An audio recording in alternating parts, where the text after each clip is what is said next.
오늘 은혜 받으실 하나님의 말씀은 마태복음 7장 1절로 5절까지 우리 잘 아는 말씀이니까 우리 함께 합독하겠습니다. 다 함께 시작. 비판을 받지 아니하려거든 비판하지 말라. 너희가 비판하는 그 비판으로 너희가 비판을 받을 것이요 너희가 헤아리는 그 헤아림으로 너희가 헤아림을 받을 것이니라. 어찌하여 형제의 눈 속에 있는 티는 보고 내 눈 속에 있는 들보는 깨닫지 못하느냐.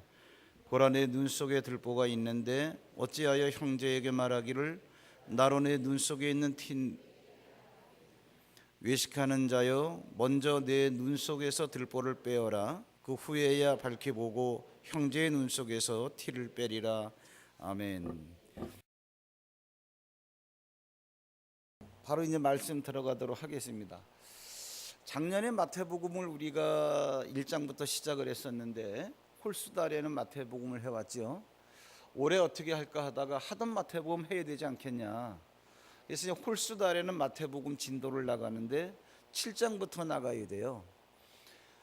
마태복음 5장, 6장, 7장이 뭐냐면은 예수님께서 공생애를 시작하면서 처음으로 예수님 믿겠다라고 하는 사람들을 산으로 불러 올려가지고 하나님의 말씀을 가르쳐요. 원래 기독교라는 게 그런 겁니다. 말씀부터 배워라, 그러한 얘기예요. 그래서 5장, 6장, 7절을 사람들을 산으로 불러 올리셔서 하나님의 말씀을 가르쳤기 때문에 우리가 산상수훈.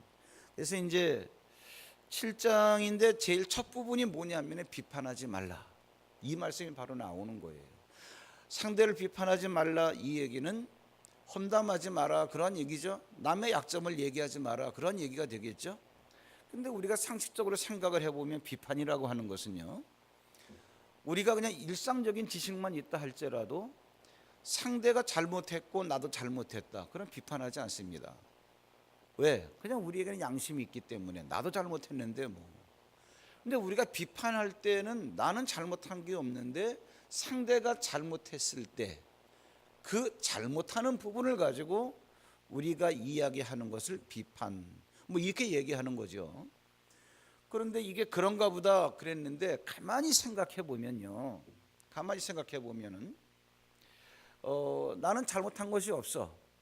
그런데 잘못한 것이 없는 나에게 상대가 뭐라고 자꾸 비난을 해. 그럼 그 상대가 잘못하는 거 아니에요? 그러면 나는 아무런 잘못이 없는데 잘못 없는 나에게 비난하는 상대에 대해서 너 왜 그러냐라고 얘기하는 것도 사실은 비판에 들어가는 거예요. 상대가 잘못하고 있는 거니까. 사실 예수님께서 비판하지 마라, 이 말씀 가운데는 이러한 요소도 다 들어가 있는 겁니다. 그러면 이러한 말씀을 들었을 때 우리가 얼른 생각되어지는 것이, 나는 아무런 잘못한 것이 없는데 상대로부터 많은 비난을 받는다. 그러면 그래도 내가 할 말을 하지 말고 할 말을 하면 상대를 비판하는 게 되는 거니까 그렇게 답답한 마음을 가지고 살라는 거냐. 예수를 믿는다라고 해서 세상 삶 속에서 바보로 살라는 얘기냐. 어떻게 전지하시다라고 하는 구원자로 오셨다라고 하는 예수께서 그렇게 말씀하실 수 있을까. 우리의 세상 사는 지식으로는 얼른 이해가 안 가는 얘기죠. 베이비 루스라고 하는 사람이 있었습니다. 태어나 보니까 자기 엄마 아버지가 술집을 운영을 하는 거예요. 가정 환경이 그러다 보니까 6살 때부터 음주를 했고 흡연을 했어요. 6살 된 애가. 그런데 그 또래 아이들보다 힘은 좋고 덩치도 굉장히 좋고, 그러니까 음주하고 흡연하는 6살짜리 아이가 그때부터 이제 말썽을 피우기 시작을 하는데 뭐 감당이 안 되는 거죠. 감당이 안 되는 거죠. 그러니까 이러한 아주 좋지 않은 환경에서 자라기 시작한 이 베이비 루스가 미국에서 아직까지도 그러한 기록이 깨지지 않는 그 야구의 그러한 홈런에 대한 전설을 세운 그런 미국의 홈런 왕이 됐죠. 어떻게 베이비 루스가 그렇게 미국의 홈런 왕이 될 수 있을까? 예수님께서 이렇게 너희는 비판하지 말라. 너희가 만약에 비판한다면 너희가 비판하는 그 비판으로 너희가 또 비판을 받을 것이다. 이 말씀을 하실 때 이 말씀을 듣는 사람들의 삶이 어땠냐? 비판하기 일쑤였고 그들의 삶 속에는 부정적인 요소로 가득 차 있었고, 왜 그러냐 하면은 예수님이 오셔서 복음을 전하신 다음에 예수의 복음을 듣고 예수님을 믿겠다라고 해서 성도가 된 갈라디아 교회에, 갈라디아 5장에 왜 무슨 말씀이 나오는 거니? 너희가 서로 물고 먹으면 피차 멸망할까 조심하라. 그래, 갈라디아서에 그 말씀이 나온다는 얘기는 갈라디아 교회 교인들에게 하는 얘기거든요. 그러면 그들이 서로 물고 뜯고, 개역 성경에는 물고 뜯고라 그랬어요. 서로 물고 먹고, 그러니까 그러지 마라 그러한 얘기예요. 너희들이 만약에 그렇다고 한다면 피차가 멸망한다.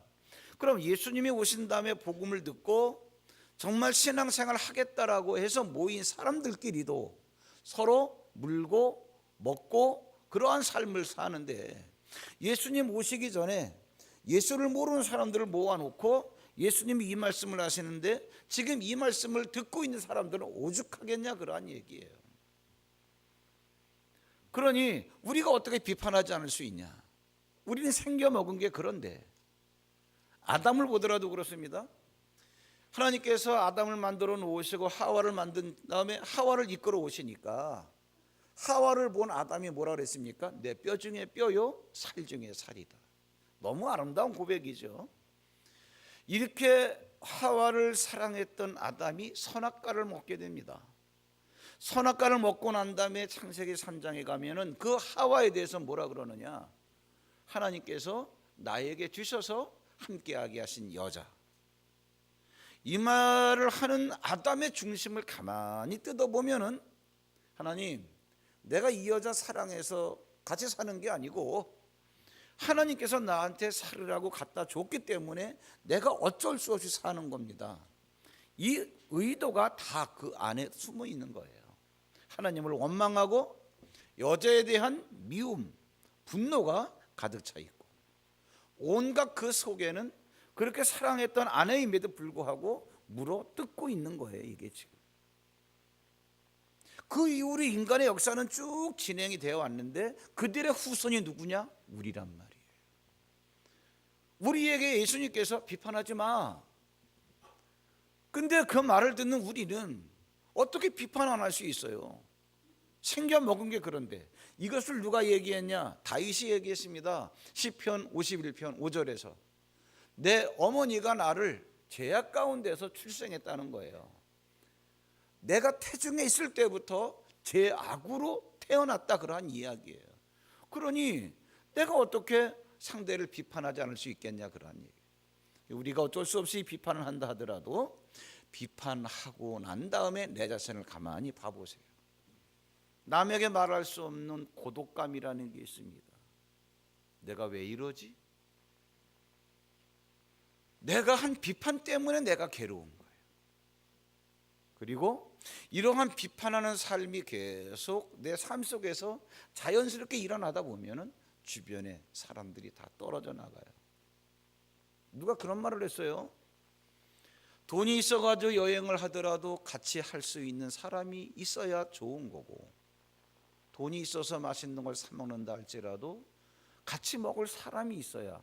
그 말이 아무것도 아닌 것 같은데 가만히 곱씹어 보니까 너무나 중요한 말이에요. 만약에 내 주변에 나와 함께 할 사람이 없다라고 한다면 어떨까? 그러니까 여러분, 고독이라고 하는 것이 그래서 우리가 영적 어둠이라고 그러는 거예요. 남들과 같이 하지 못하고 떨어져 나가는, 분리되어 나가는, 격리되어지는 것, 이것이 가장 큰 고통입니다. 그러니까 우리가 이렇게 세상 살면서도 죄를 지으면 형무소 보내잖아요. 우린 그것을 죄 지었으니까 가는 거지. 근데 가만히 생각해 보세요. 죄 지은 사람을 형무소 보내는 게 뭐냐 하면은, 너는 이렇게 무리 가운데서 어울려 살다가 공동체 생활을 하다가 죄를 지었으니까 죄의 대가로 너는 형무소 가. 이 얘기는 공동체에서 뽑아내 가지고 격리 수용하는 거예요. 나와 함께하는 사람이 아무도 없는 거예요. 이게 뭐냐? 죄에 대한 대가예요. 형무소에서 사는 게 바로 그 얘기하는 겁니다. 내가 비판하는 삶을 어쩔 수 없이 비판한다 그러지만 비판하는 삶을 살다 보니까 주변에 사람들이 다 떨어져 나가고 나와 함께하는 사람이 없고 이거를 뭐라 그래? 이걸 영적 어둠에 쌓여 있다 그러고 이거를 우리가 그냥 심리적인 묘사로 고독감 이렇게 나중에 우울증까지 와요. 심각합니다. 이게 우리가 살아가는 삶이라는 얘기죠. 어떻게 되겠냐? 이러한 삶의 현장에 있는 우리에게 예수님께서 비판하지 말라 얘기해요. 우리는 하나님, 나는 행복하게 살고 싶어요. 나는 즐겁게 살고 싶어요. 라고 하는 욕구를 가지고 주님 앞에 나와야 됩니다. 행복하게 살려니까, 비판하지 않으려니까 답답하지요. 그냥 쉽게 말하면 더럽고 치사하지요. 왜? 나는 잘못한 게 없는데. 잘못한 건 상대방인데. 거기에 대해서 내가 토를 달지 않고 받아주려고 하니 자존심이 상하지요. 힘든 거예요. 그럼에도 불구하고 하나님, 나는 행복하게 살아야 되겠습니다. 내가 행복하게 살기를 원합니다. 그 사람이 아무런 잘못을 안 한 것처럼, 심지어는 내가 그 사람을 처음 만나는 것처럼. 그런데 목사님, 그게 가능한 얘기입니까? 우리가 그러한 질문을 하기 전에 정말 나는 행복하게 살고 싶다라고 하는, 나는 정말 고독에 지쳤다라고 하는 이 절망감에서 빠져나오려고 하는 그러한 욕구 때문에 내가 나의 자존심을 내려놓고 내가 저 사람을 있는 그대로 받아주고 그렇게 하고자 했을 때 하나님께서 그러한 우리에 대해서 야, 비판하는 이유는 죄 때문에 그래. 아담이 하와에 대해서 하나님이 나에게 주셔서 나와 함께 하게 하신 여자, 원망 어린 투로 자기 부인에 대해서 그렇게 얘기하는 거는 선악과를 먹은 죄 때문에 그래. 죄 가운데 있는 인간은 어쩔 수가 없어. 그런데 더 심각한 건 사람 스스로는 죄에서 빠져나올 수 없다는 거. 내가 안다. 네가 그렇게 행복하게 살고 싶어하는, 즐겁게 살고 싶어하는 욕구가 있기 때문에 혀를 깨물면서라도, 더럽고 치사해서라도 나는 내 자신을 위해서 정말 비판하지 말아야지, 그렇게 하고자 했을 때 하나님이 하시는 일은 그거예요. 네 스스로는 빠져나올 수 없다. 그래서 하나님이 사람 되셔서 사람이 지은 죄에 대한 대가를 하나님이 받으시는 거예요. 그게 뭐예요? 십자가 사건이에요. 사람으로 오셔서, 하나님이 사람으로 오신 그분이 누구예요? 예수 그리스도예요. 내가 십자가에 죽어서 네가 빠져나올 수 없는 죄에 대한 대가를 내가 받음으로 내가 너를 여기서 빠져나오게 해줄게. 입만 열면 비판하고 눈만 뜨면 쏘아보고 그러한 감정의 노예가 되어 있는 그러한 삶의 현장에서 내가 빠져나오게 해줄게. 요한복음 1장 1절에 뭐라 그랬습니까? 말씀이 하나님. 근데 1장 14절에 그 말씀이 육신되어 오신 분이에요. 아, 예수 그리스도가 바로 그러한 분이구나. 바로 그러한 분이구나. 우리는 예수님께서 비판하지 말라라고 하는 것이 꼭 바보로 살라 그러는 것 같아서 받아들일 수가 없었어요. 그런데 비판하지 말라 이 얘기는 바보로 살아라 그 말씀이 아니라, 비판하지 말라 이 얘기가 뭐냐? 하나님으로 살으라는 얘기예요. 격을 높여주겠다는 거예요. 쉬운 예로 여러분 이런 얘기입니다. 우리가 그냥 세상적으로도 재미있는 그런 말 하잖아요. 뭐 강아지 한 마리 이렇게 끌고 다니다가 달리기를 했어요. 달리기를 하는데 그 개 주인과 개와 똑같이 들어가면 뭐라 그래요? 개를 가지고 뭐라 그러지 않습니다. 똑같이 들어간 사람 개 주인한테 아유 개 같은 뭐 그러잖아. 근데 달리기를 했는데 개보다 빨리 들어가서 뭐라 그럴까요? 개를 가지고 뭐라 그러지 않아요? 개보다 더한 모 그러잖아. 근데 개보다 늦게 들어가서 뭐라 그래요? 개만치도 못한 모. 왜 그렇게 비교를 하느냐? 우리는 비판하지 말라라고 하는 주님의 그러한 말씀이 꼭 나를 초라하게 만들고 답답해 분통 터지게 만들고 자존심도 정말 상하게 만드는 말씀인 줄 알았는데 그게 아니다. 그게 아니고 내가 너의 격을 높여주겠다는 거예요. 야, 인생을 사는데 한번 럭셔리하게 품격 있게 한번 살아봐. 하나님으로 살아봐. 그 얘기하는 거예요. 그 얘기. 그래서 우리를 하나님으로 살게 해주시려고 하나님께서 사람으로 오셔서 사람이 지은 죄를 해결해 놓으시고 이제 너는 거기서 빠져나올 수 있기 때문에 그러한 너에게 내가 죄를 해결한 내가 영으로 네 속에 들어갈게. 우리 속에 들어오신 분이 성령님이에요. 그 얘기하는 거예요. 하나님께서 비판하는 우리에게 야, 비판하면 그 사람도 너를 비판해. 네가 한 비판 때문에 비판받은 사람이 너를 비판하기 때문에 피차 물고 먹고 뜯고 하는 거기 때문에 다 죽어. 네가 비판하는 걸로 끝나는 게 아니라 너도 죽어. 그래서 하나님은 살려주고 싶은 거예요. 누구를? 나를. 아까 말씀드렸던 베이비 루스 6살 때부터 담배를 피웠고 6살 때부터 술을 마시고 다녔고 참 가관이죠.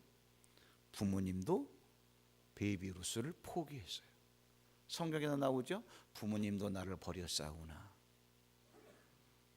부모가 포기한 거예요. 성모 마리아 직업학교에 입학을 시킨 거예요. 거기에 그를 담당했던 선생님이 메시어스 선생 신부님. 그 신부님이 딱 보더니 야, 너는 네 인생에 진짜 다 난장판이구나. 한 가지 빼고는. 그랬더니 이 베이비 루스가 나는 한 가지 쓸 데도 없어요. 한 가지도 없어요. 아니야.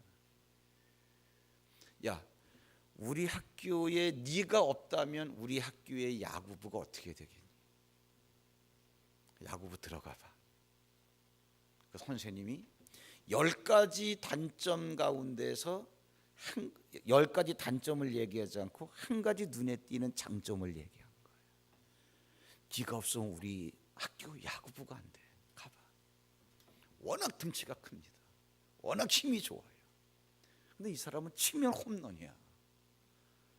그런데 워낙 불량한 배경을 알기 때문에 많은 사람들에게 야유를 많이 받았어요. 메이저리그 이런 데 가면은 관중에서 막 야유를 합니다.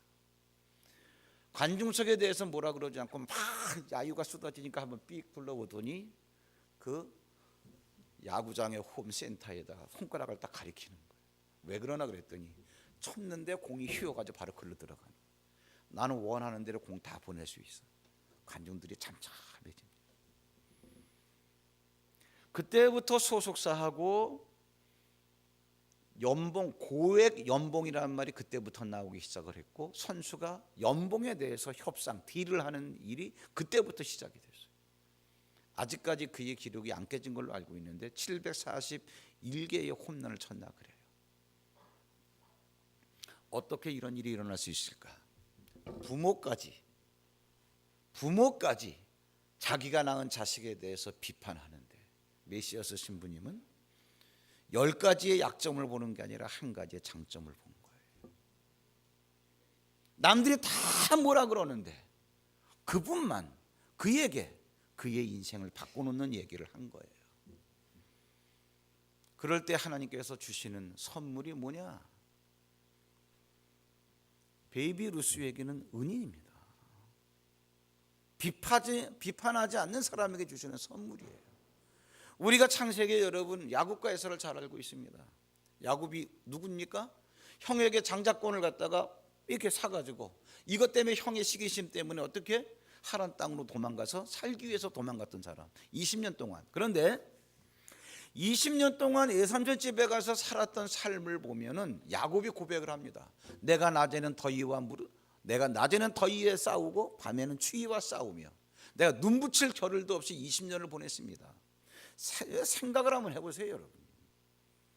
물론 야곱이 설령 잘못한 것이 있다 할지라도 그건 다른 사람들이 보는 시각이고 자기 입장에서 볼 때는 내가 뭐를 잘못했어? 내가 팥죽 끓이고 있는데 그걸 갖다가 공짜로 달라 그래? 뭐를 내놔야 내가 팥죽을 줄 거 아니야. 형 장자권 내놔. 바꾼 거란 말이야. 물론 이기심이 있다 할지라도 자기가 자기를 생각할 때는 그런 생각하기가 어렵습니다. 20년 동안 눈 붙일 겨를도 없이 낮에는 더위와 밤에는 추위와, 거기는요 여러분 이 일교차가 크기 때문에 영상 5도에서도 얼어 죽어요. 예, 이 체감 온도가 크기 때문에. 그 여러분 20년을 누가 잘했든 못했든 간에 20년을 내가 형 때문에 남 모르는 여기까지 쫓겨와서 20년을 밤에는 추위에 떨고 낮에는 더위에 그 눈 붙일 겨를도 잠도 못 자고 20년을 혹사당 생각 한번 해보세요. 외삼촌에게 이용당해가지고 딸 두 아내로 맞은 그것 때문에 14년간 노동을 착취당하고 그러한 고달픈 삶을 살면서 야곱 마음속에는 뭐가 형성이 됐을까? 형에 대한 분노. 너 때문에 그래. 형 때문에 그런 거예요. 내가 이렇게 된 거는 14년을 고생을 해도 내 앞으로 된 소유물은 하나도 없고 삶의 환경은 죽을 것 같고 이것도 20년 다 형 때문에 그런 거예요. 그러다가 어떻게 나머지 6년 동안 노력을 해가지고 자기의 재산을 이루어가지고 가나안 땅으로 이제 돌아오고 있어요. 그런데 가나안 땅에 들어서자마자 들려오는 소식이 뭐냐? 형 에서가 400명을 데리고 야곱을 죽이러 온다는 거예요. 이랬을 때 누구의 잘잘못을 떠나서 야곱 속에 형성되어 있는 감정은 어떨까요? 말 안 해도 뻔하죠. 근데 거기에서 하나님께서 그 야곱을 만나 주세요. 야복강에서 두려워 떨며 기도하는 야곱에게 하나님께서 만나 주셨는데 내가 하나님의 얼굴을 대면해 봤는데도 죽지 않았어. 그래서 야복강인데 그 장소가 그 장소인데 분이엘로 바꿔요. 야복강이 분이엘입니다, 여러분. 하나님 얼굴을 보지 못하고 두려움에 떠는 공포심에 있는 형을 원망하는 마음으로 가득 찬 그 마음을 갖고 있는 장소는 야복강이고요. 하나님의 얼굴을 만난 그 장소는 같은 장소인데 분이엘이에요. 하나님 만난 얼굴이에요. 하나님 만난 다음에 하나님께서 에서 앞으로 야곱을 보내는데 야곱이 7번 허리를 굽히며 형에게 절을 해요. 그럴 수가 없어요. 그거는 아무리 무섭다 할지라도 속에 분노로 팽배한 마음밖에 없는데 여러분 7번 절을 하겠어요? 7번 절을 한다는 그게 바로 하나님으로 살아가는 거예요. 하나님의 얼굴을 만난, 하나님의 얼굴을 본 야곱이 그렇게. 근데 이게 놀라운 게 있어요. 그 형을 비판하지 않고 그 형을 혐오하지 않고 그 형을 미워하지 않고 그 형 앞에서 7번 허리를 굽혔을 때 놀라운 일이 일어나요. 하나님께서 내가 비판하지 않는 그 사람을 너도 비판하지 않는구나. 하나님은 아무도 비판하지 않습니다. 우리 알고 있잖아요. 하나님이 사람으로 오신 그분 누구? 예수. 왜? 우리의 죄를 갖고 십자가에 죽기 위해서 오신 분 예수. 그 예수 앞에 숱한 사람들이 나옵니다. 소경도 나오고 혈루증 걸린 여자도 나오고 나병 걸린 사람도 나오고 절름발이도 나오고 벙어리도 나오고. 이런 각색 질병이 뭐냐? 죄에 대한 결과적 현상으로 나오는 겁니다. 저 벙어리예요. 저 나병 환자예요. 이거 같은 당분이 나 죄 때문에 있게 됐습니다. 그 얘기야. 그러니까 이거 고침받기 위해서 나왔는데 예수님은 그러한 숱한 사람들에게 한 번도 성경 어디를 보더라도 너 뭐 때문에 그래서 고요한 같으니라고 이런 말씀을 한 번도 안 했어요. 무조건적으로 안심하라 소자야, 네가 제사함을 받았느니라. 혈로 둥글린 여자에게 뭐라 그랬습니까? 그냥 밑도 끝도 없이 여자여 평안하라, 네 믿음대로 될지어다. 어느 누구예요? 비판하지 않습니다. 비판하지 않는다는 것은 예수로 산다는 거고, 비판하지 않는다는 것은 하나님으로 살라는 거예요. 너의 격을 한번 높여보라는 거예요. 그랬을 때 하나님께서 내가 비판하지 않는 사람을 너도 비판하지 않는구나. 그래, 내가 줄 수 있는 모든 것들을 내가 너에게 다 줄게. 왜? 너는 나로 살아가는 사람이니까. 야곱이 7번 허리를 굽혔어요. 그랬을 때 하나님께서 어떻게 합니까? 야곱을 죽이려고 했던 에서의 마음을 확 바꿔줘요. 성경에 보면 7번 허리를 굽혔을 때에 달려와서 끌어안고 목을 어긋맞고 우는 거는 양 당사자가 그렇게 했지만 주인공은 에서예요. 에서가 달려와서 에서가 끌어안고 우니까 야곱도 따라서 우는 것뿐이에요. 하나님께서 죽이려고 했던 사람의 마음을 확 바꿔줘요.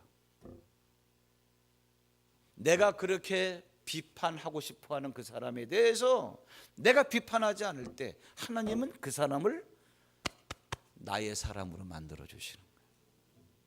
더 놀라운 게 있어요. 성경에 보면 야곱이 왔는데 에서가 자기가 주름 잡고 살던 가나안 이 평지를 내주고 자기는 산으로 가요. 야곱이 그거 뭐 요청한 것도 아닌데 야곱이 딱 오니까 딱 내줘. 야, 나는 이제 간다. 그래가지고 어떻게 세겜 여기 세일 산으로 가가지고 호리 족속들을 갖다 내쫓고 그때부터 산지족이 돼요. 누가? 에서의 후예가. 그 야곱이 그 가나안 땅을 갖다가 누리며 살게. 이게 하나님께서 우리에게 주시는 엄청난 복이에요. 다 줄게. 왜? 네가 나로 사니까. 우리가 어떻게 해야 우리도 이런 복을 받을 수 있을까? 작년 연말에 그냥 저는 감동이 와가지고 원고에도 없는 얘기, 집사는 집사답게, 권사는 권사답게, 장로는 장로답게 이 얘기를 했더니 성도님들이 많이 그걸 피드백을 해주시더라고요. 좋은가 봐요. 그런 얘기를 들으면서 나도 또 다시 그 말씀이 좋아가지고 그 얘기를 듣고 집사는 집사답게, 권사는 권사답게, 장로는 장로답게. 우리가 어떻게 해야 이런 복을 받냐? 집사는 집사다워야 됩니다. 답게 이게 뭐냐? 너에게 준 직분, 너에게 준 격, 그거에 맞게 살아라, 그러한 얘기예요. 성령이 들어오셨으니까 우리에게 하나님으로 살아라, 이 얘기가 너 집사니까 집사답게 살아라, 권사니까 권사답게 살아라, 장로니까 장로답게 살아라. 그래야 복을 받습니다.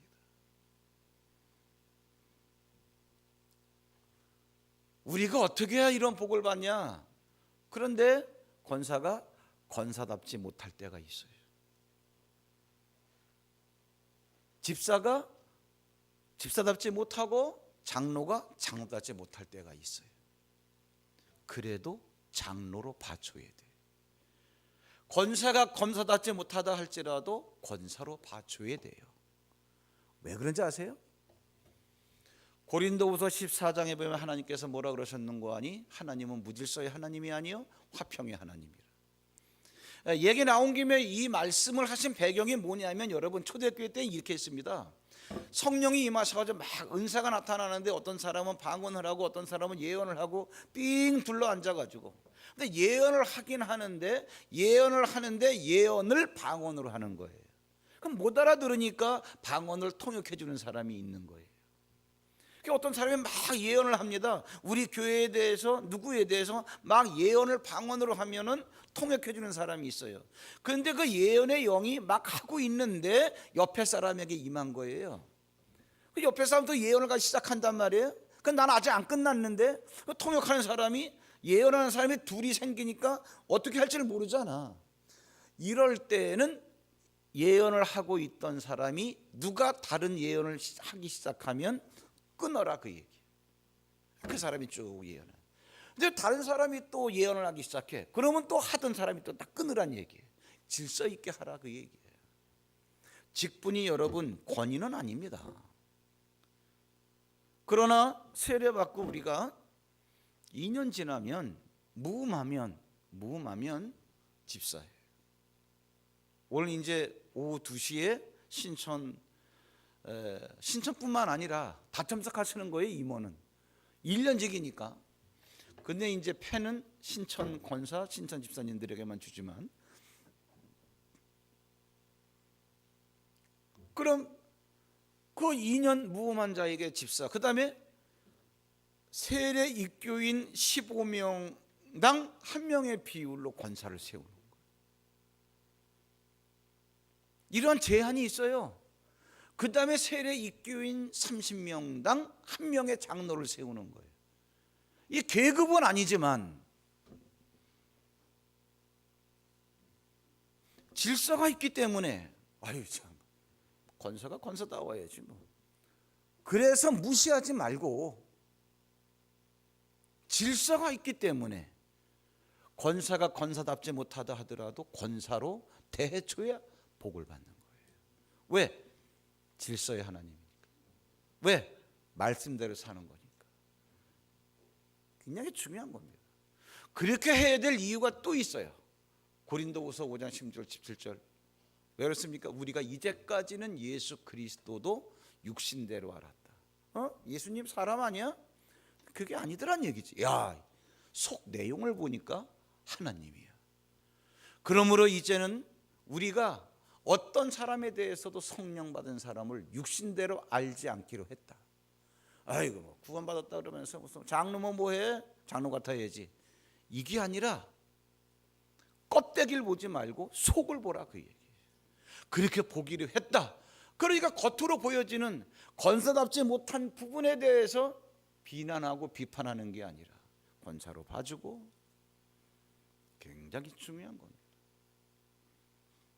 여러분, 비판이라는 게 간단해요. 비판하는 거와 비판하지 않는 거, 상대에 대해서 다 하는 행동과 말이 참 그럴 수 있어? 그건 비판이에요. 근데 좀 그렇게 눈에 띄인다 할지라도 그럴 수 있어. 그러면은 이거는 비판하는 게 아니에요. 말꼬리를 올리면 비판이 되고, 말꼬리를 내리면 비판하지 않는 거예요. 다 같이 따라서 말꼬리 내리자. 무슨 말인지 아시겠어요? 생각해보면 있어요. 같은 말인데 어떻게 그럴 수 있어? 비판이에요. 그러지 말고 말꼬리를 내려보세요. 그래, 그럴 수 있지.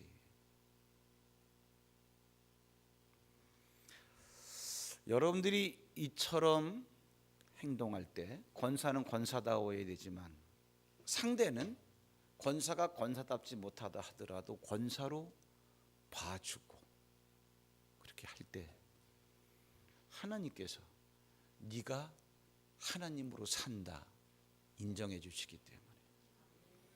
약속된 복이 뭔지 아세요?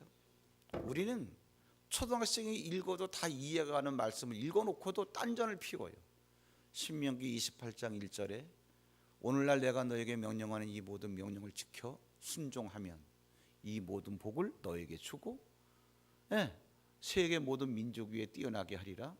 내가 너에게 주는 이 모든 규례와 모든 법도를 지켜 행하면, 말씀대로 살면, 근데 뭐라 그랬어요? 네가 나가도, 다 외우는 말씀이에요. 들어와도 복, 나가도 복. 성읍에서도 복, 들에서도 복. 근데 우리는 뒤에 것만 좋아하더라고. 하나님 따지지 말고 떡반죽 그릇에 복, 뭐 나가나 들어오나 복만 주세요. 그런데 여러분, 그건 앞에 조건이 있어요. 그래서 여러분들이 정말 하나님의 말씀대로 이렇게 살 때, 비판하지 않고 살 때, 하나님께서 여러분에게 나와도 복, 들어가도 복, 차고 넘치는 떡방죽 그릇까지. 그러니까 이게 뭐예요? 여러분의 그 모든 생활, 재정적인 부분까지 책임지시겠다, 그러한 이야기예요. 비판하지 마시고 여러분 스스로의 격을 높여서 하나님으로 살아서 2019년도에는 정말 풍성한 복을 공급받기를 주의 이름으로 축원합니다.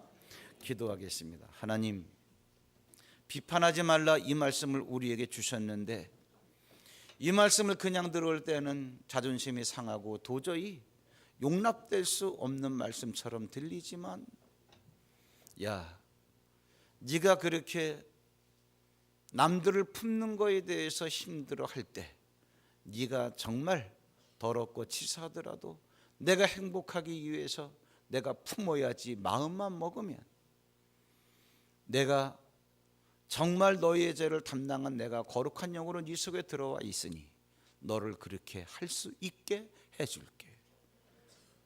격을 높여서 하나님으로 한번 살아봐라. 주님, 이 말씀이 그 말씀인 걸 이제는 깨달아 싸우니, 우리가 하나님, 집사는 집사답게, 장로는 장로답게, 설령 그 상대방은 그러한 장로가 장로답지 못하다 하더라도, 권사가 권사답지 못하다 하더라도 권사로서 인정하고 장로로서 인정하고, 설령 목사가 목사 같지 않을 때가 있다 할지라도 기꺼이 목사에게 순종하고, 그러므로 하나님으로 살아가는 사람이 되어 하나님께서 공급해 주시기로 계획하신 풍성한 복이 공급되어지는 귀한 역사가 일어나게 하옵소서. 예수님의 이름으로 감사하고 축복 기도하옵소서.